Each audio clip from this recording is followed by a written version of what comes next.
on finalizing the preparations for the ballot papers for the election that will be held on the 26th of October. So why are you in New York and not in Dubai? You know, I've been agonizing for months now about my role at the Commission and my effectiveness at the Commission and my safety, actually, and security. And I reached a decision after visiting 4 counties across the country and seeing my staff. I realized that we are in a difficult situation as a country, preparing for an election in which you have one candidate that has withdrawn, in which you have the Commission not meeting all its obligations and yet not coming out very strongly to say that these are the challenges we are facing in terms of technology.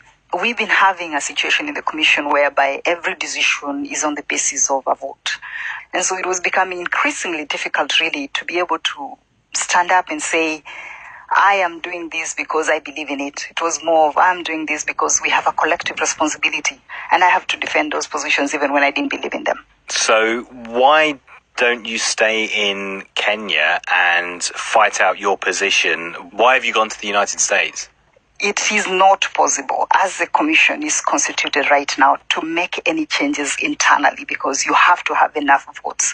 The second aspect of it is a safety and security issue. I mean, you are aware that 9 days before the last election, our manager in charge of ICT communication, Chris Musando, was brutally murdered. That has never been resolved. Your brother recently had to leave the country, is that correct?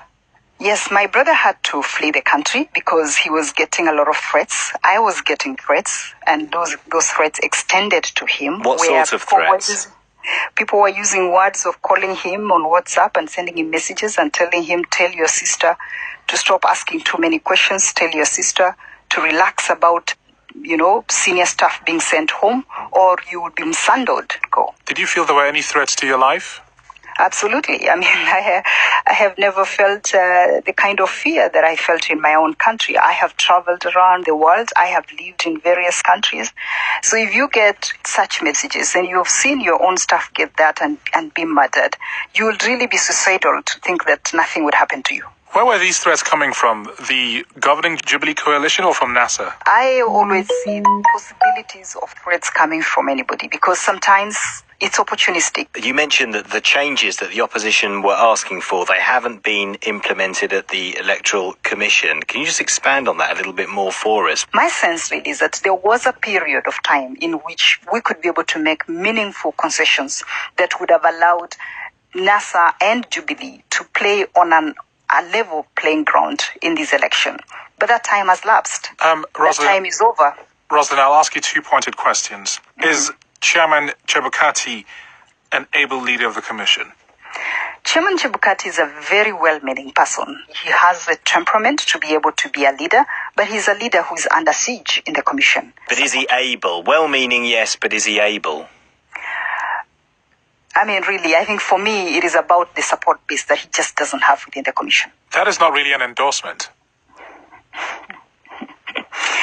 Well, if he was much more firmer, I think probably we could have gone much far.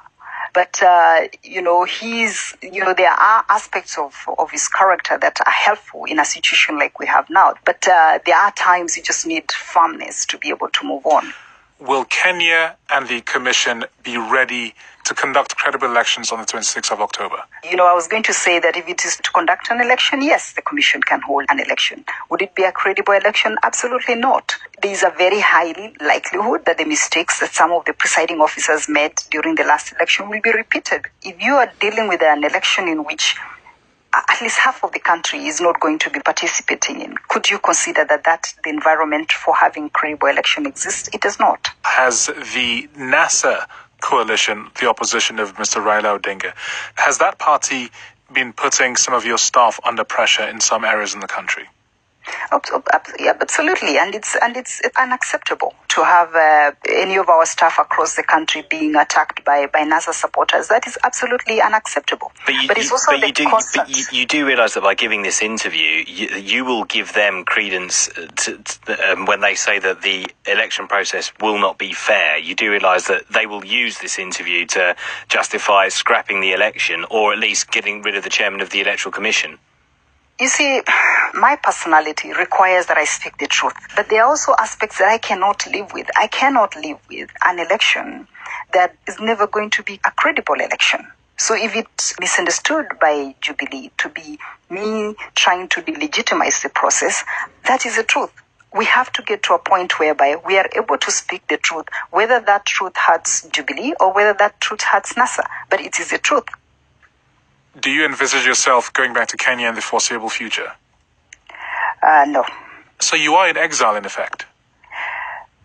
I mean, I don't see myself being able to... I don't feel safe enough to be able to go back home. I haven't been feeling safe being there.